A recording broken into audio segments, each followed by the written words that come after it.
Alright, hello and welcome back. I apologize for the long delay. Hopefully this should be very nearly the last film required before we can actually finalize these construction drawings and add in the necessary section views and elevations and etc. I have not been working on it this whole time. I've come and gone from it to think things over actually. However, in this film we're going to cover at least these four things: expanding the cupboard ceiling area over those appliances, over the refrigerators in that area, that south bank, expanding that and the mechanical impacts of that on the second floor. Number two, we'll cover seating in the kitchen because I mentioned that I wanted to look at that a little bit more. Number three, kitchen ceilings, and there's going to be three different groups of the kitchen ceilings: open frame type things, a flat ceiling without lifting it, leaving that floor framing and the furnace and all that in place, and finally lifting it but keeping it flat. And then last, we'll cover the fireplace to the extent that I looked at that. And that's all for this film, I think. I'll probably run into some things along the way during it, and I have already returned to these plans many times. There's a series of walkthroughs at the end.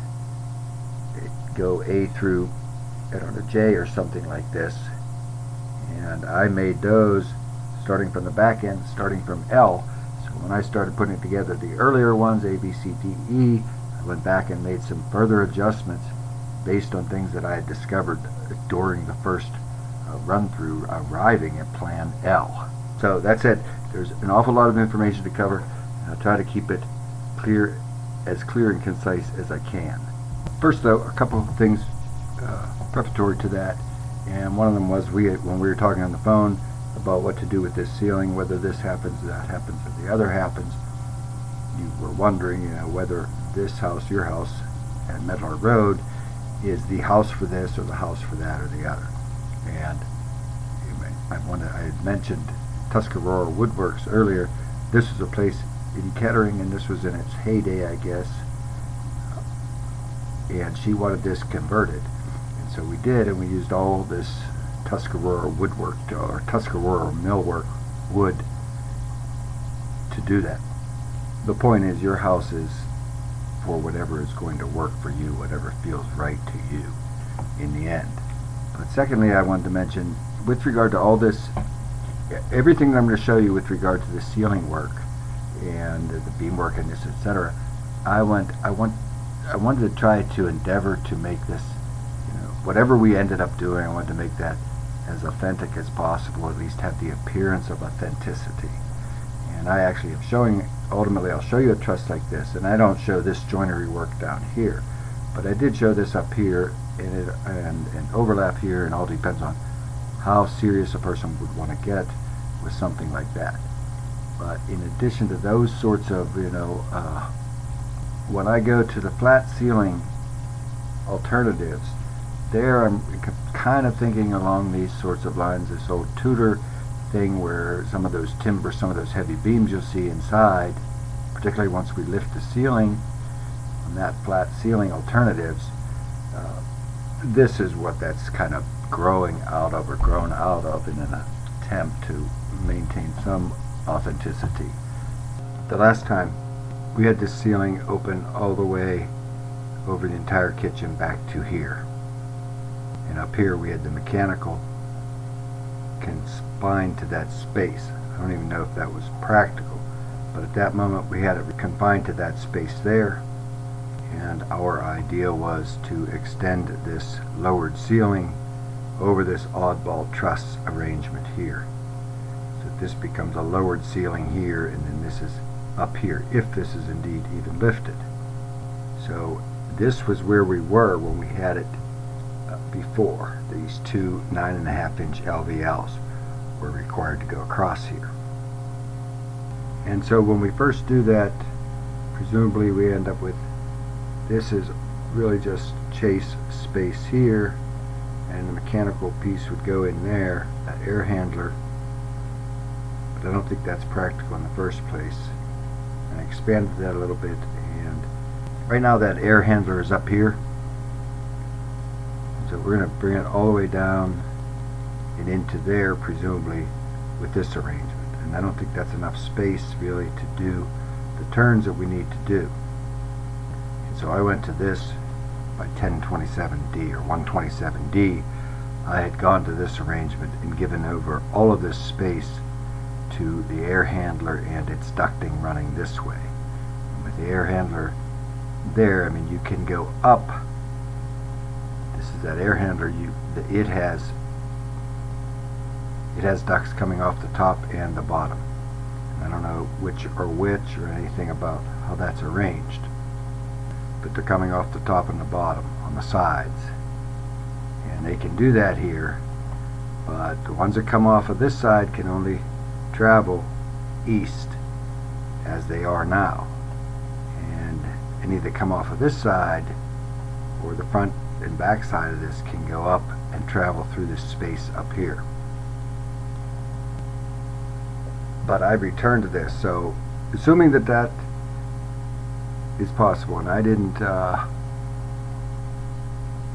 there's that overview with the collar ties, and presumably this ducting continues just as it is here. It's just rearranged through that space back here, and the other ones go up and over. That's the only way you're going to be able to feed points west with this arrangement, is going up and over. And you can easily feed these two rooms back here, but it's all from the top. So those are the considerations with regard to that. But assuming that happens and we do that, I want to look at one more thing here with this little bit of asymmetry with these skylights in that room, and maybe we do need more room in that mechanical space, even more than what I'm showing, which is about 6'4". But here right now this room is 16.8 at that long space, and I think we should just pull that wall up. The space comes out here is where the is lost, but I think just pull that wall up, even if we leave this door in place here, give us even a little bit more room in that mechanical room to get this ducting where we want it to go from up there. And so if that is done, if this is built across here and that whole ceiling over the kitchen is lifted except for where the refrigerator banks are, what you end up with, these get upgraded to 2 11¼ and this actually requires 2 11¼ inch LVLs as well across this span here, even though it's not presumably carrying that much, but it's carrying enough that that's what it's requiring. And this plays into this film a little later. The fact that this went to 11¼ it means that that beam and any beams that we reflect on it or carry from it have that extra 2 inches of height, and we will return to that quite a bit later. And the reason, of course, that we want to do that, besides getting enough mechanical space to actually do it in the first place, is to eliminate this oddball truss here. And so when I began to go in there, I pulled this space back here as far as I could, really, with 24-inch deep cabinets down there, and presumably this is how it's framed up. So it's framed up something like that, and whether or not there's a door into this space or whether it's just, as I showed at the start, with it into the main mechanical room and then the access to this chase space here. But these were the dimensions of that space when it was done, and I changed out those cabinets and put in those floating shelves on each side of the room. And so once I got that far, pushed that back as far as I thought it could tolerate, then put these in and tried to find the spacing, the even spacing, the exact even spacing. And this is how they are shaping up now. It's 43¼ and I think I also got rid of the vertical columns throughout, which there was only 2 of them, 3 of them. Those have all been eliminated. Coming in to interject, one of the things I definitely want to mention is that with regard to these beams that we're showing here and at the entry hall on the right side of the room, that width is determined by how these walls are lining up, and it might not be what I'm showing, but that's how it's going to be determined, because at each end on this side I have it just overlapping that wall by 3/4 of an inch. And maybe depending upon what your interpretation of the whole thing is, maybe those are full 1 inch 5/4 pieces of raw lumber. You know, with a recessed piece up here, you can interpret those however you want to. But for now, that was 6 7/8 for what I was working with, and I carried that same 6 7/8 through here, up at this beam here, and then on these ones out in the vestibule. So it looked like that was the exact spacing, 43.391 between them, and you can see the alignment, how they work out here. And all I did, there's an off-centering here and there, and so you can see the window and that whole bank of cabinets move over to the south, and the space is lost on this door, maybe 3 inches or so, and it's still pretty wide, though it's still 39 inches wide or so through this doorway. And then this brings these trusses, if we use this number of them, if they're trusses or they're beamed or if they're any arrangement like this, and they're arranged this way with even spacing, this is what we would have currently with the current floor plan. And from the other side then, I don't know why these not, just ignore these numbers up here, you have this much that's covered, that's drywalled, about 67 inches, and then you have about 68 or 69 inches on the right side, or the north side, that's open. So that, closing that down, divided that just about in half, or close enough to half. Now there's some question about the interface of this beam that is in front of the entry hall. And this is looking west, and the entry hall is here, and the main area is here, and this is that beam. And there was some question about how I was going to interface that beam that divides the entry hall from the main space with the upper wall and with any kind of truss or beam work here. But we will go through a variety of different approaches to that, and you'll see those in the photographs. And early on I looked at this fireplace wall and the mantelpiece and a few other things with regard to that, and we will return to that later in the film. Okay, so skipping through some of this fireplace stuff until later in the film, I'm hoping that the best approach is just to go through these photographs according to their file name, which is how they're ordered now. This is whatever file name it is and whatever time it was made. This first interpretation, it looks like, because it doesn't show the beam at the top, does show that this is that 12-inch high LVL that's required, and you can see how this begins to encroach down on the heads of these doors, but it still works fine, I think. One of the things I wanted to mention throughout this film, with regard to this window here, when it's shown as just a large, what appears to be a picture window here, this is actually an awning window. And in all cases where it's shown as a single window, that is an awning window. That is facing north, so we want to get as much of that light as that we can, and that's what your breeze would be from, is from that side there, if that is an awning window. Where it is shown as a split unit like this, it can either be twin casements or twin awnings. So this was, I believe, a later interpretation of this framing here, and I like this, and I know that just looking at it, because it maintains this sense of authenticity. And we got rid of those verticals, and I thought that wasn't going to work out, and it worked out just fine. And we have the wood ceiling in here with wood trim around it, and none of this white trim is. This white trim is pretty much limited to the cabinetry, and maybe back here in the corner. And that's right. That's how I had it, where I had that north member carried across. And that idea continues itself unnecessarily, but it does continue itself through these photographs to some extent.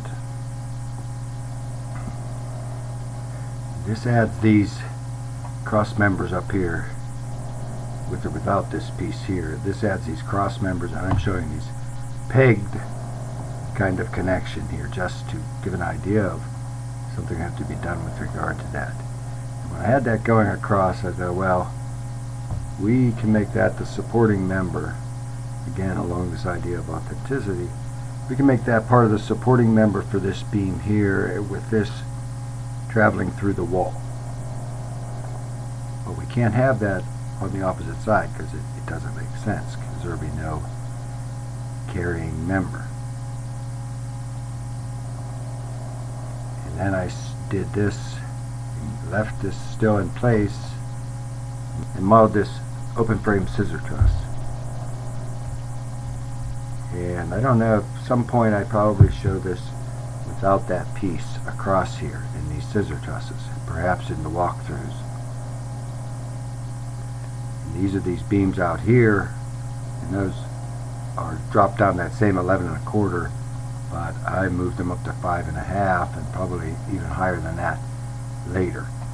And I don't know if you want to see how this one here is lapping that wall by 3/4 of an inch, and whether you want the member on the back side to also lap that wall by 5 or 6 inches, that same 3/4 inch overlap.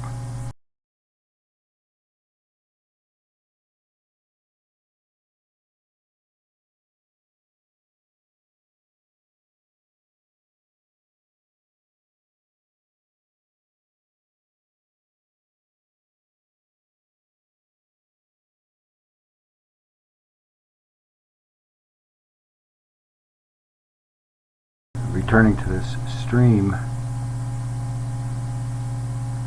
where I had that same 11 1/4 carried around the room everywhere.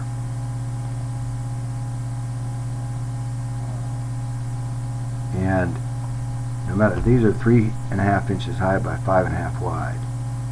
It looks like to me, and I have this cabinet modified to maybe make a little more sense, but there's a really poor detail here for sure, where it goes against that wall, and whether that is even required. And here I eliminate the cabinetry over that range hood, and we assume, or I try to assume, that that range hood is ducted through the wall. And I did not research. I assume that that's available in 36 inches wide.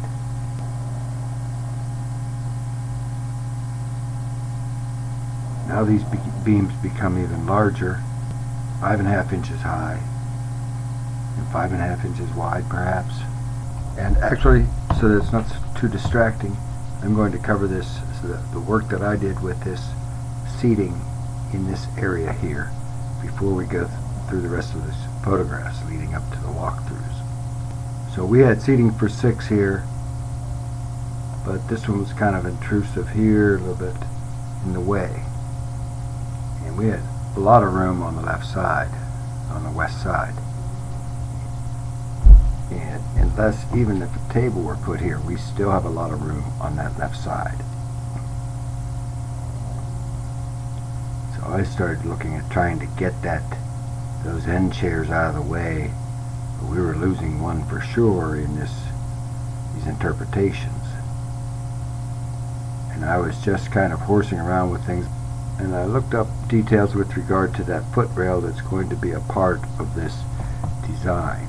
And when you see some of these walkthroughs and stuff, someone's going to have to interpret what exactly is happening at that island and at that table. Probably interpret it further than I do. But I did look up a lot of information with regard to these footrails and how that works out. And so what is shown accounts for that. In some of these,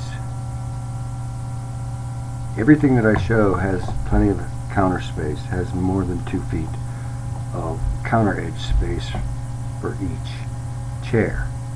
So this is back to seating 6, and at least getting these end chairs further out of the road,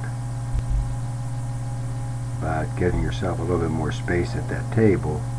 And you have good storage over here, and I'll just interject now so I don't forget about it in the future. I was wondering if maybe you want to just floor this off in case you want to carry or use that for extra chairs, which we might talk about here in a little bit. But I started just playing around with that in various ways that I thought, may or may not work. And I never did model this one because I kind of felt like I knew where I wanted to go with it was to a rectangular kind of an arrangement. And this is consistent throughout. This is 6'3", so that's 2'1" for each of these seats at the end. But it is not hard to imagine this becoming more slender this way and only having 2 seats at this end and more seats at this end. It is also completely not out of the realm. Someone could design kind of an amazing piece of furniture that pulls out for big gatherings, and those extra stools or whatever are stored back here in the closet. But there is a lot of interpretation to be done at the base of this with regard to that bar rail and whatever all that material, how that is all going to be put together. So what I'm showing you is just a few ideas to kind of try to start getting things put together from that end, from the cabinetry end, from what you had shown me, a few things here and there. And I'm really kind of surprised that I didn't show this, that I didn't model this curved piece in any of them, because it does seat 6 and you could really seat 7, and I'm not sure why I eliminated that from showing it further. But a few other things that I did with regard, and you can see, by the way, these dashed lines, that's your beams over. You probably knew that already. So you're seeing an alignment here, and I can imagine a person might play with this rectangle to get it even closer to being centered on these 2 members here.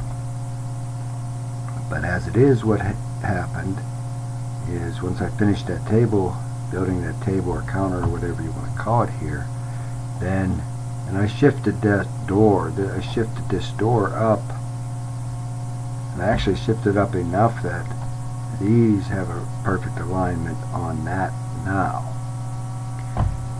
And so you can see where I kind of can go with that in terms of this. That must have been the final push to get it exactly centered on these 2 members here. So that's it on the table, and now we can return to these other photographs and finally get to the walkthroughs. First though, very quickly, when this roof is raised, this is where it is now, 8'4.5" bearing height roughly, and this is the model with scissor trusses over and the raised ceiling. And this is where we raise that up 9 inches. And those trusses could be energy trusses and raise them up even further than that. And the further we raise this up, the net result of that is we get a larger overhang at the entrance to the porch and a larger overhang at the exit from that door. So I wanted to cover that, and that was just raising it up to 9 inches. And by the way, this is how one of these later interpretations, L, is showing these 3.5 inch high beams, 3.5 by 5 inch high beams, with 1 1/4 by 3/4, or 1 inch by maybe 1 1/4 molding, 1 3/4 high by 1 1/4 cove molding around that. Maybe that's smaller, maybe it's not, whatever. But that's one of the details with regard to Plan L that we'll just cover right while we're here. Looks like Plan L, I don't know if that's covered at some point, but as that comes up, because this is outside, these 2 here could be taller. That extra 6 inches and still leave their bottom where it is, which finally gets us a vertical outlet down here. And they can't go all the way up to there, and then of course you're having your cabinet built however you want it built. But that's just another variation on a theme.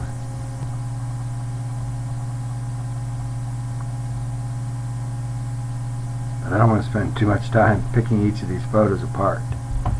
This is the first time that the ceiling gets raised by 9 inches, and it really doesn't matter how much you raise it, 9, 12, 15, but I raised it up to the minimum, which was 9. So I'm showing these 4 by 10s on top of these 12 inch high members here. And carrying these across, this is at even spacing, carrying these across and having one in the middle of this room here, but this eliminates that enclosure feeling here at the door. And this was meant to make this look like a large member, 4x10, carried by that wall. This begins to add some cross members to these. Now this, remember, this idea was the idea that, well, these penetrate this wall and carry up a second floor or something like that. These members here. So this is plastered wall up here. And then I add, these are 9 inches high, and then I add these 4 or 5 inch high members here, and those get increasingly smaller.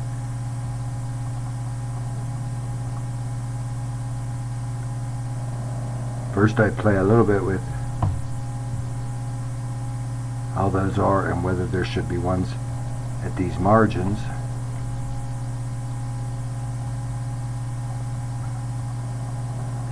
And I make them shorter, 3.5 high, 5 inches wide. And you can't really see it here, but this is where I just add cove molding to the inside of all of those, like a traditional thing. Maybe I should have done that in white, but you can see it here in the foreground and here and here. And I did leave those ones out at the wall. This is awful heavy feeling in that, but as I said, you could raise this ceiling higher if you wanted to. But still we have this issue here where this entry doesn't have that enclosure feeling. And when we bring that member here, at least, I mean, I'm showing it all the way across, and this was one of the solutions, and I didn't particularly care for this. So eventually, here's where the members on the ceiling get smaller still, apparently. I don't think they ever go below 3.5 high and 5 inches wide. But this is open through here, but it still has this carrying across. And this is probably one of the only ones where I kind of favor this member carrying all the way against to that cabinet. Notice how high these windows have become going through this. And here I just go back to the cabinetry above that range hood.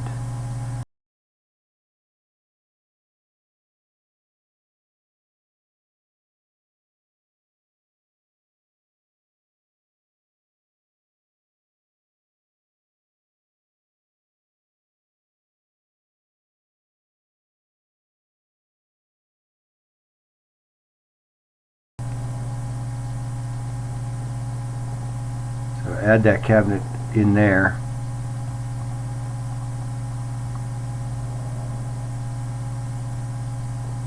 And then this, because the infill wall here becomes quite a bit more austere in that little shift. The windows stay the same height, they just get those traditional heads in that interpretation. Now this probably is just going to be that same thing from the other side. And here you can see the original countertop with that rectangular and seating 6. But these ones on the end are kind of close here. Returning to these, and hopefully I'll be able to say less and less as we go along. This is one of the ones I liked because it's authentic. These are 4x6 beams here. This is shown probably 6.5 inches wide by 12 inches high or so. And these are these side ones. And later in the film there's a couple that are going to show these as, instead of being 11.25 inches high, as being 9.25 inches high, and moving that LVL that's between the living room and the kitchen to 3 9.25, and thickening this wall to a 6-inch wall to account for that. But I'm not sure that, even though it does help us and makes this a little lighter, and you'll see that in the photographs, I'm not sure it's a good idea to reduce this margin here. And a lot of these are just going to be also rams.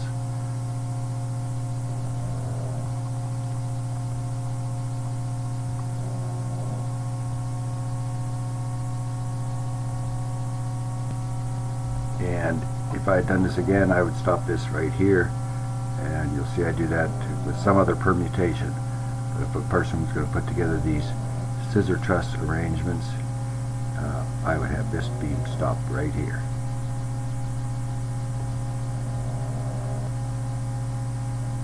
This is the flat ceiling, leaving that second floor intact.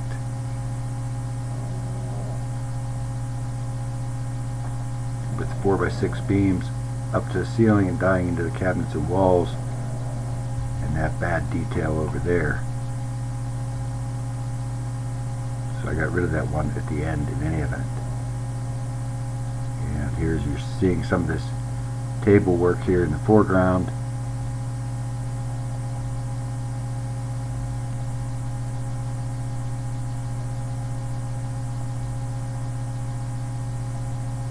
That was definitely eliminated.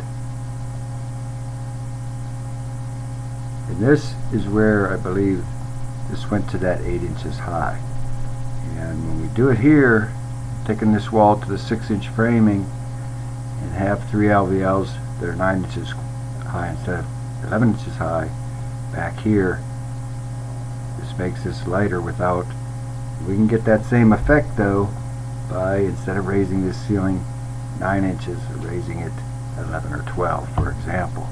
But this one is showing these at the 9 1/4 inches height, all of these things that go around here. And finally this eliminates that, because those ones, these ones that travel up the side, they're only required in these sort of permutations where they're indicated to be carrying something. As soon as we go to this, we don't need that anymore. And this is nice and simple, and I like this one particularly. This is the raised ceiling though.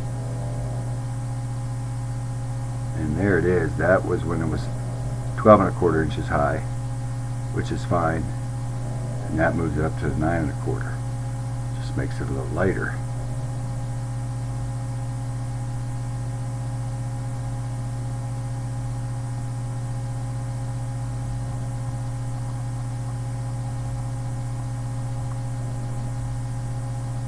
This is at the cabinet over the range change.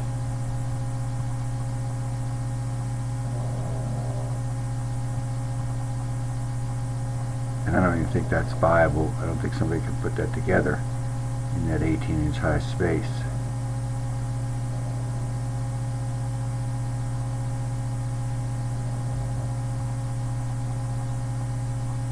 This is flat ceiling again, not raising it, leaving that second floor intact.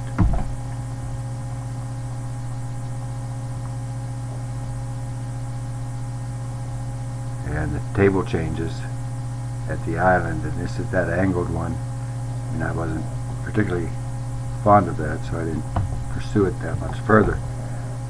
It's actually not too bad.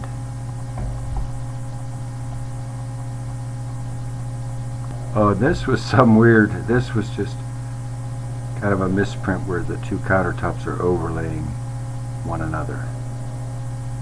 Somebody could maybe play with that, but it's 5 seating for 5 there. And here we go, this seating for 7, and plenty of space all the way around. This is playing with the height of that bar top, because that should be 12 inches above these seats. And whatever kind of rail you use, that has to be adjusted according to what you do here. I assumed you do not want to be climbing into these seats by raising this up another 4 or 5 inches, for example. So I did not show that. Kept everything very close to that 36-inch countertop height. You're seeing some other changes at the ceiling. This is that 6 7/8 wide by 11 1/4 inch high beam here. And this is where it was still showing stretching across here. That's not necessary. I wouldn't want to show it, but this is where it gets thicker and goes shorter.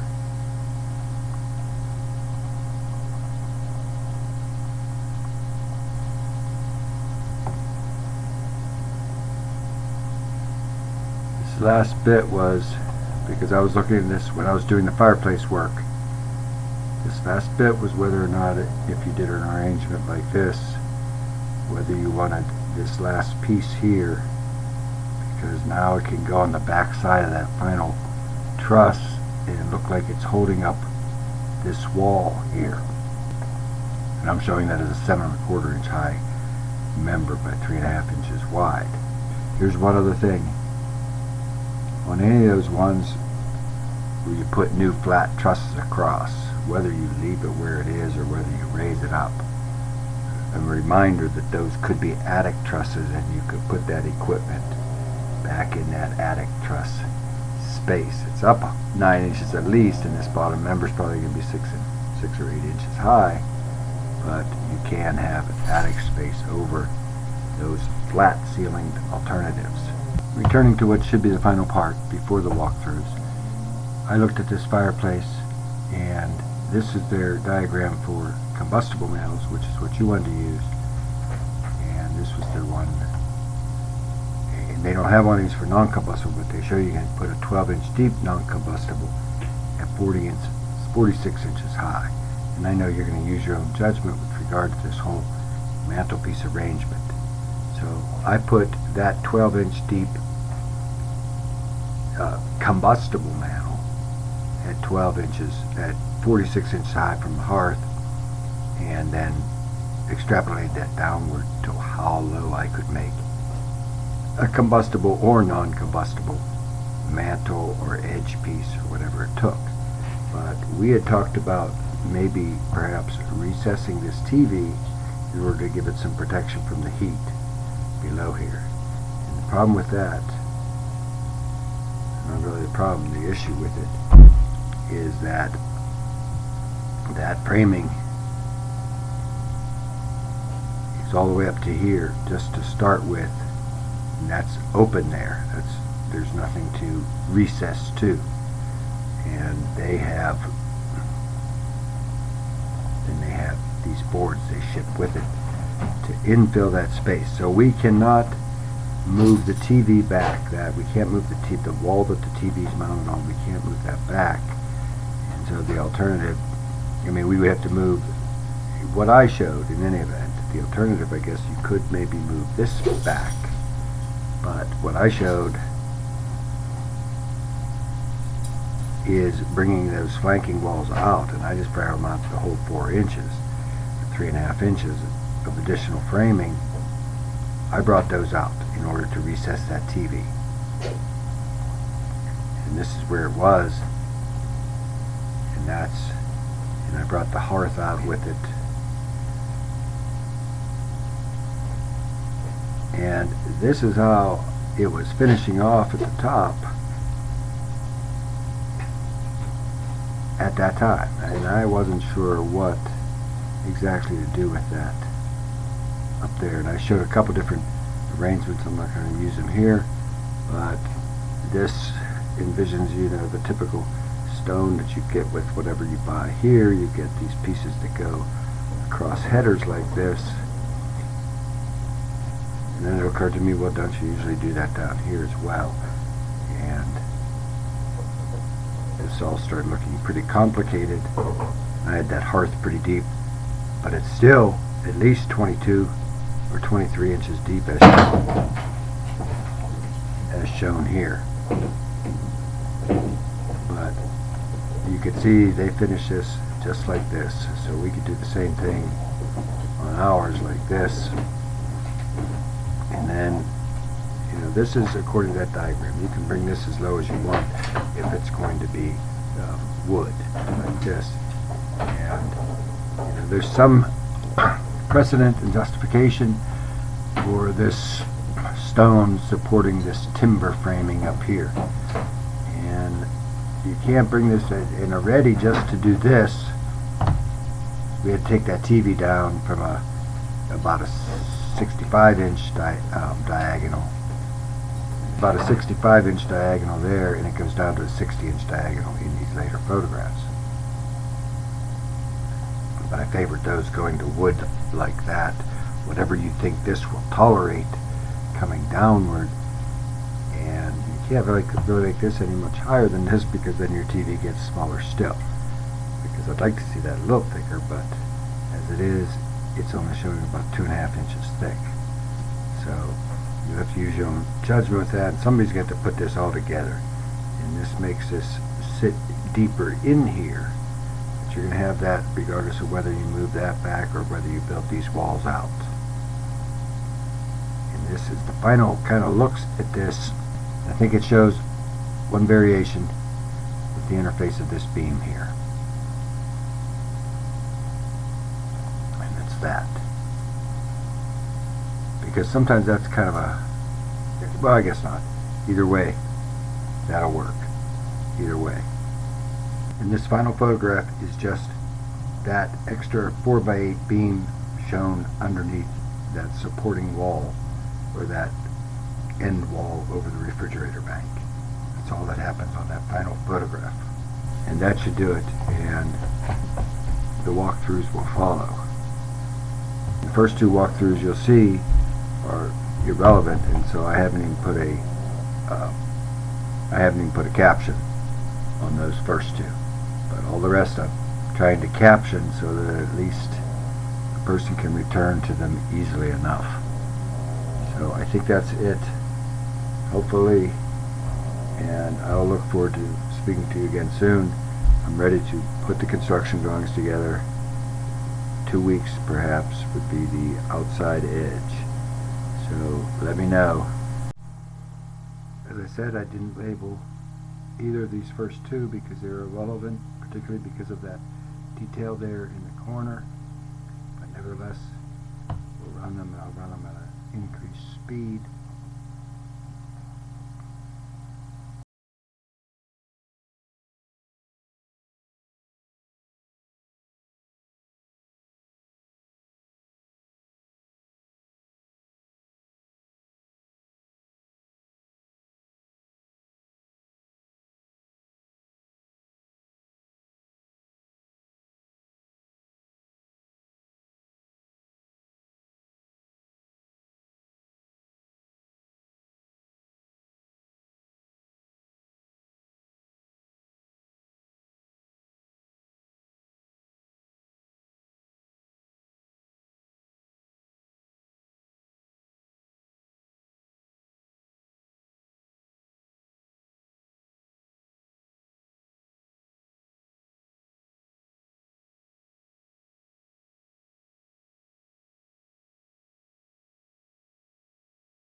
You will notice that I have managed to refine these to just 3 categories, A, B, and C, but there are probably 10 or 12 different variations. If you can't figure out what's happening in a variation, it might be that island. A couple of them I noticed show the island with the curved island or something like this. Secondly, most of these alternatives I don't see as the viable way to go, and these were just ways to arrive at some of the more end parts.